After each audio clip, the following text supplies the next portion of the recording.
શું તમે પણ તમારા બેબીને બીટ અને ગાજર હટેમ ખવડાવો છો અને એ પણ બોઇલ કરીને? તો એના અલ્ટરનેટ પર આ વખતે ટ્રાય કરો સુપર ઇઝી બીટરૂટ કેરેટ બાલવું ટિક્કી.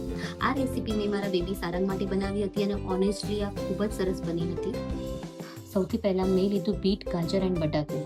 ત્રણને સોફ્ટ થાય ત્યાં સુધી બોઇલ કરી લીધા. આમાં થોડો ટાઈમ લાગ્યો હતો, તો તમે સ્ટીમ અથવા તો કુકરમાં બાફી પણ શકો છો. પછી ત્રણેયને સારી રીતે મેશ કરીને થોડું બાલશક્તિ એડ કરી દીધું. આપણે સામાન્ય રીતે બાલશક્તિનો શીરો બનાવીએ છીએ, પરંતુ મેં વિચાર્યું કે એને એક જ રીતે આપવા કરતાં અલગ રીતે યુઝ કરીને કંઈક નવી રેસીપી ટ્રાય કરીએ. એન્ડ મેઇન વાત કે બાલશક્તિમાં રહેલા વિવિધ ન્યુટ્રિશન અને મિનરલ્સ બેબીના ગ્રોઈંગ સ્ટેજમાં ખૂબ જ ઉપયોગી બને છે. એટલે મારી આ રેસીપીમાં આ એક ઇમ્પોર્ટન્ટ ઇન્ગ્રેડિયન્ટ રહ્યું છે. બધું સારી રીતે મિક્સ કરીને મેં એની નાની નાની ટિક્કી બનાવી લીધી. એન્ડ હવે તવા પર મેં થોડું ઘી લગાવીને ટિક્કીને લો ફ્લેમ પર શેલો કૂક કરી દીધી. ડીપ ફ્રાય કરવાની કંઈ જરૂર નથી, બસ ટિક્કી સારી રીતે સેટ થઈ જાય એટલું જ ઇનફ છે.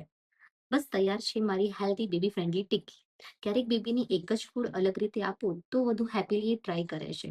તમારું બેબી પણ જો કોમ્પ્લિમેન્ટરી ફૂડ શરૂ કરી ચૂક્યો હોય ને, તો આ એજ અને રેડીનેસ પ્રમાણે તમે એને આ રેસીપી ટ્રાય કરી શકો છો.